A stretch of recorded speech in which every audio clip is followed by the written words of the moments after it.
Yeah, welcome to our channel. This is Joint Hands Green Life Trees. We are glad to be incorporated in this particular program with Hope for Girls. Hope for Girls, as we had briefed you before, was undertaking a program that is geared towards climate smart agriculture, which is a program that focuses on food security, production of food from a small piece of land. How much can we maximize on that? And this journey, since it started, it has finally led us into a training that we are to undergo today, where we are meeting new partners in this journey, partners who will take us through this work, partners who will show us what exactly, how best to maximize on utilization of our small pieces of land, which we found ourselves here as a result of overpopulation, increasing population, yet pieces of land are becoming small and smaller as the calendar turns. And as such, today we are in Gatundu South, am I right? Yeah, we're in Gatundu South, in Kiambu County.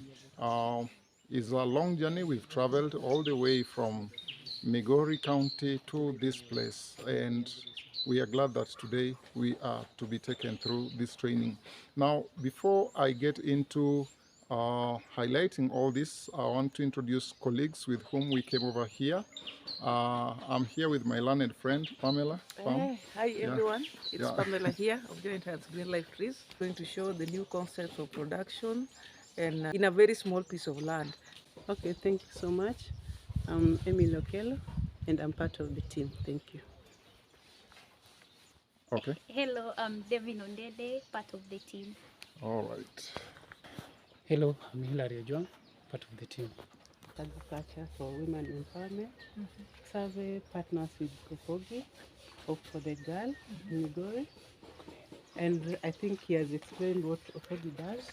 It supports women in Migori County, those vulnerable women, with the uncraft process, such as hairdressing, tailoring, and then now as survey, we came in to partner with the HOFOGI in the line of agriculture and gastronomy. We realized that these women, they're vulnerable, and as they get training at HOFOGI, they also need to be fed. So we're in charge of that part of agriculture and gastronomy. So the idea is these women can be fed at HOFOGI, and also the reason why even we are coming is that now as we're doing agriculture, we want to train them on urban agriculture so that they know how to produce vegetables which they consume at HOFOGI, and also sometimes they can carry it back at home, and also the skills that they're learning from a survey, they can go back home and have their also gardens, small gardens, so that they can also use it for food, and also the surplus they can sell to boost their economic status. At the same time, survey will also be used as a training ground for the community so that they can also be able to learn this urban agriculture. So that is why we are here. And while there's survey there and HOFOGI, we also have our partner Green Life. Yeah, so it's 3 different groups. Yeah, 3 different groups. Yeah, so today it is survey. Yeah, thank you. All right. Hi everyone, my name is Jane Kimari, and here we're at Farming Wanda. We are known for vertical farming, and we are happy to receive the team that has come so that we can take them through the kind of vertical farming that we do. So we are mostly known for multi-story gardens, but we'll teach different concepts because there is so many different ways of farming vertically, because the essence of vertical farming is taking advantage of the vertical space. So it could be on a wall, it could be using different kinds of materials that are locally available to you as a person. But the highlight is the multi-story, so the bulk of the training will be on the multi-story, but we'll also touch on other things. So this concept was started here.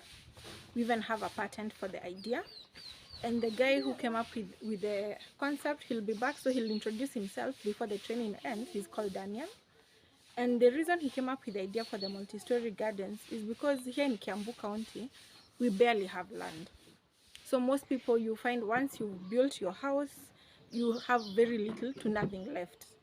And he first tried with the kawaida sacks, the gunias, and he noticed the disadvantages that came with that kind of farming. As much as it has its few advantages, the disadvantages were more. For example, it uses a lot of water. You don't plant as many seedlings. It's also very labor intensive in the sense if you need to add manure to top up, you have to undo everything. So he saw all these disadvantages and started thinking, how can he find a solution that still takes advantage of the vertical space and avoids, you know, the problems around it. And he started experimenting with different materials until he landed on what we currently use. It's something that the durability is over 10 years, because the demo farm that you'll see later on, it was set up in 2013. Almost the end of 2013. Right now we're in 2024, so that's 11 years, and they're still intact. He came up with a pyramid structure, mostly for the sense that you don't want some vegetables to do better than others, and that we'll see practically. So most of these advantages I'll explain more practically, as you see. But the main reason for farming using multi-story gardens is, one, to maximize your space. You can multiply it either by 8 times to 10 times, depending on the kind of vegetable that you're planting. Another advantage is water conservation. Once your seedlings are past a month old, you water between 2 to 3 times in a week. Of course, it can be a bit different depending on the location. So in an area like here, Kiambu, it's not very hot, so you could water twice. If someone is somewhere like in Voi, they could do thrice to 4 times, depending on the weather. But you see, that is still very different from a scenario where you might water in the morning and in the evening. There is also the aspect that when you're farming using the vertical gardens, you don't consume a lot of energy. A lot of the young people gravitated away from farming because of the labor. Most of us don't want to have to take a djembe and, you know, go do that difficult manual labor for you to farm.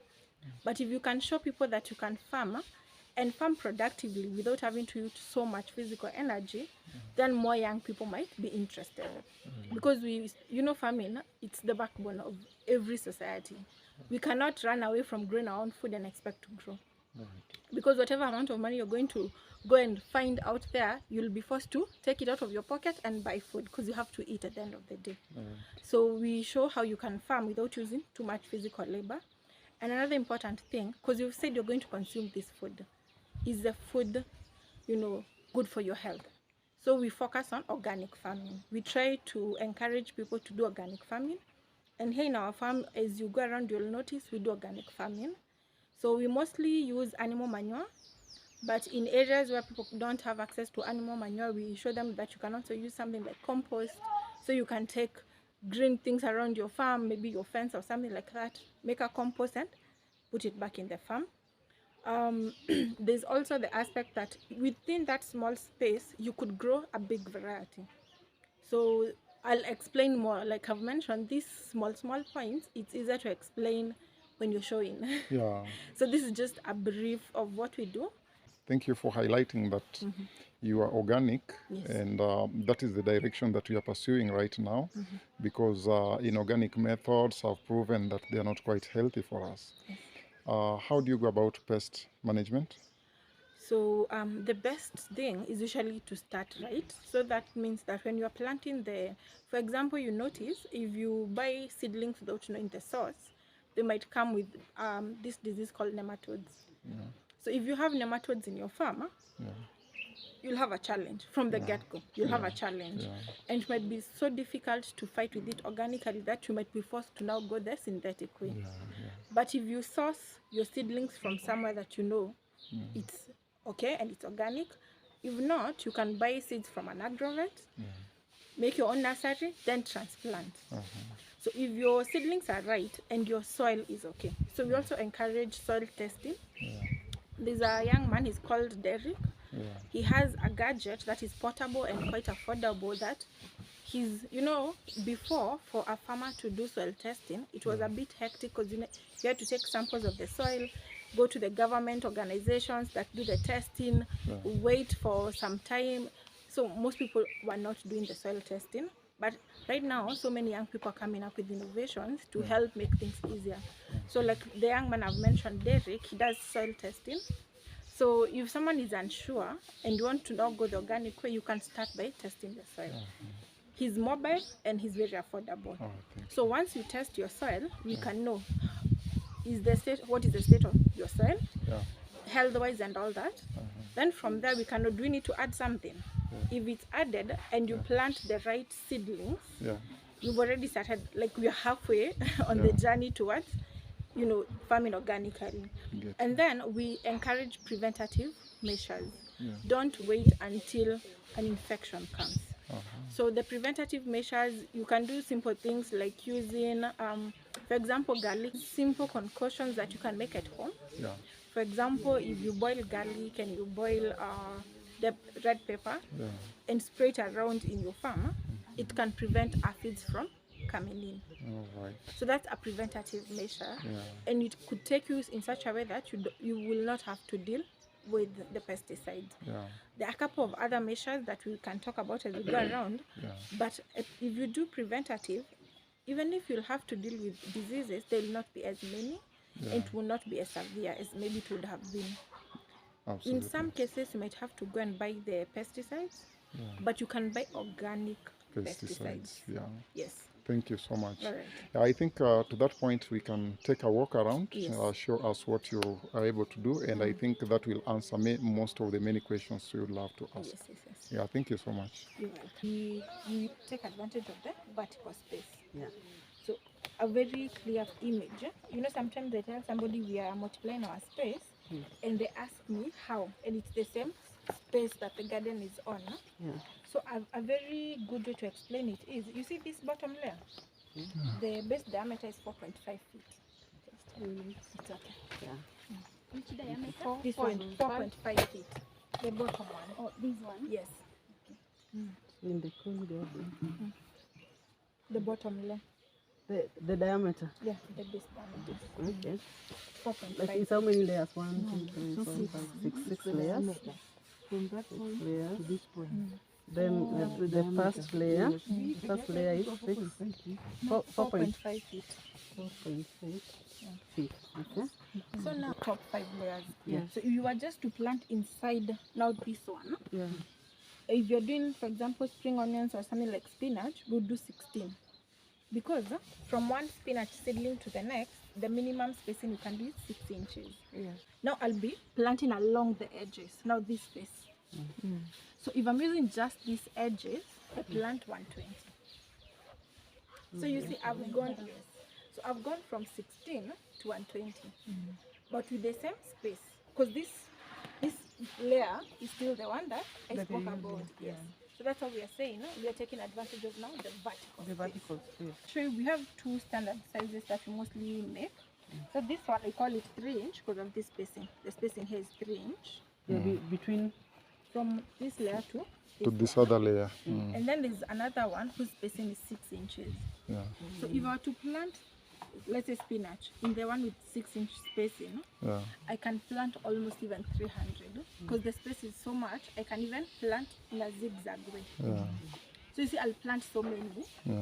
But then when you let's say you want to farm it this way, most people consider what do they want to farm. If you're just doing the kawaida veggies, you just take the 3 inch one because one, the spacing aspect.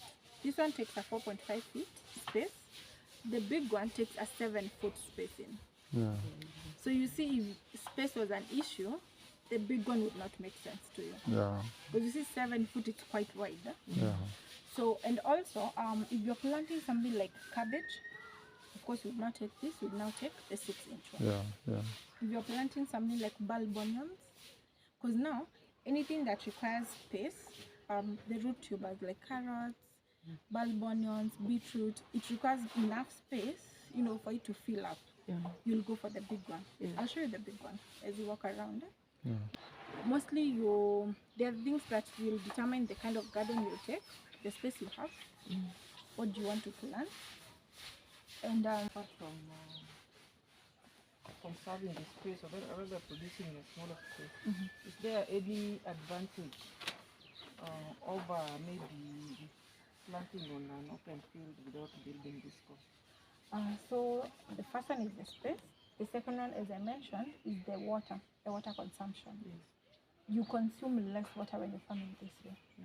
One thing is when you water them, unlike, for example, the sack, the gunia. For the gunia, you might have to water the entire soil for it to be wet. This one, the bulk of this soil here in the middle is just for support. So when you're watering, your focus is here. And most of this, whatever you planted, they're not very deep rooted. So you don't have to water until you find water coming out here. Ikifika hata kama ni halfway, it's okay. And then for the spring onions, you might not see it, but if it's something like kale, spinach, terere, managu, you see them in the farm, they usually form a canopy. So whatever is here will give this bottom layer some sort of shade. Yeah. So even when the sun is very hot, evaporation rate is almost, yes. Yeah. So if you water on Monday, you don't have to water on Tuesday, but even skip even Wednesday. So you water very few times. And you know most of the people in the urban areas, it's kanjo water, so you're paying. So you're trying to minimize the bill. The other thing, I saw her picking the weeds. It's so simple. You don't, she even has her nails done and she could farm. So it's not labor intensive. Because when it's on the ground, if you have an 8 to 5, believe you me, you'll have to hire somebody to come take care of that farm, or the weeds are going to overrun your vegetables. But in this one, you don't even have to like hire extra help. This is something you can do yourself. If I'm coming to, for example, pick my onions and I find this, it does not require energy. It does not require any special tools. You just pick what you're going to go consume, and you're done with your weeding. If it's watering, so sometimes there are customers who ask for drip if your schedule is very tight. So when you have a drip irrigation, you'll just come, switch on the drip, go do other things, come switch off. If you don't have a drip, you can spend around in one, maybe like 5 minutes, using either a hose pipe or a watering can. Or without even complicating things, neza beba tu maji na ndoo, come put here with a jug, pick And pour. This cannot take me like 5 minutes to water, and I'll have finished watering, and I go about the rest of my business. So even time-wise and energy-wise, it's much less. There's also the issue of, in this small space, you can plant so many different things. For us, because we have many, that's why you see we have just one thing here. You could have up to 5 different things in this one garden. So assuming I'm a small family of like 3 people or 4 people, one could feed us. Because what I tell somebody you can do, come up here, draw a line. You see, I've just divided my farm. So I could decide here to here, this top all the way down, I do spinach. This other one I do kales. That other one maybe mchicha or something else. And then up here I could do dania. I could do some onions in between, because onions, they're very good in terms of pest repellent because of that percent. So you find I get my onions, I get my dania, I get my greens, and I could have like one hoho. It is manure to soil. What is the ratio? Oh, the ratio. So thank you for that question, because people make a mistake when it comes to setting it up. So I'll start with the first material, which is this, the black ring. People on social media, once I post, some ask me it's tire, like it's very hard to know what this is. So this is a type of plastic. You can touch and you can feel the durability. It's quite hard. Yes, quite tough. And the thing about this plastic, it's UV treated, meaning even in the sun, it won't. You see how if you leave a plastic basin, for example, in the sun, over time it becomes weak and then breaks. This does not break. Because of that UV treatment aspect. So even if it's somewhere in the open, like ours are, we've not put a shade net. So it's in the open. For those 11 years it's been in the open, it will still be okay. And then So what is the name, the specific name for this? it's HDP. Yeah. Yes. So it's quite durable. It can even go beyond now the 10 years that we've been telling people. We just don't want to promise something we've not yet reached that milestone. But you know, for a fact, can even go now, maybe 20 years, because this is now we're at 11. So we make this, we fasten it with bolts and nuts for durability so that they don't come apart. I don't know if somewhere you can see the bolts. Yeah, I saw the bolts saw here. Yeah, it is fastened from this end. 3 bolts. Yeah, so we fasten it for durability. And then once we've done that, now we set up first with soil. Yeah. So most people make the mistake of mixing soil and manure first hand and then you put in, which will have wasted a lot of your manure. And also over time, your garden is going to sink once the manure decomposes.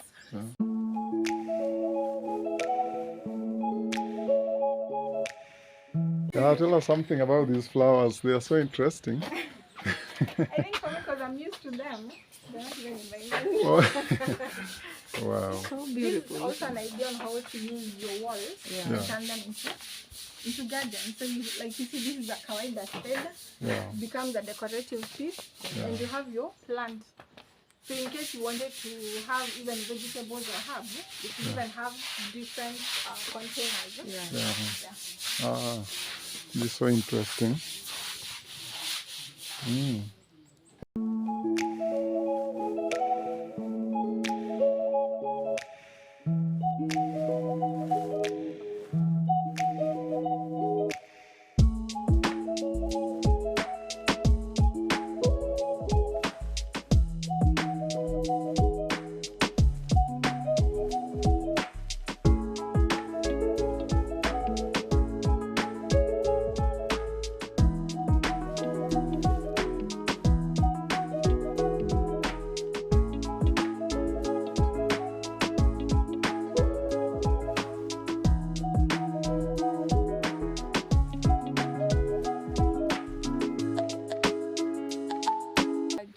Quite large. I can So see. this is a 6-inch one. Okay. The 6-inch is this spacing. Okay. You see, it's double of the one we were with. Yes. 6 inch. And then, no. Yeah, so you could even do zigzag. You see? Yeah. You can have so many. Oh, yeah. Oh, Do you think the spacing here, when you're doing, even if it is 6, but maybe you can alternate so that they're not on the same line? When you have maybe... Oh, yes, that would make more sense. Because if you make them on the same line, I think they'll overshadow something, like to be too bushy. We focus with 2 different kinds of people. Those who are doing small scale farming for kitchen gardens, and those who are doing large scale. So for the small scale, they usually purchase the gardens, they want seedlings, they want fruit trees, they want maybe some flowers for their compound. So around here, you'll notice we try to have a variety of those things. We also have some herbs, especially here we have a variety of herbs, so that someone can get like a full package without having to go to different places.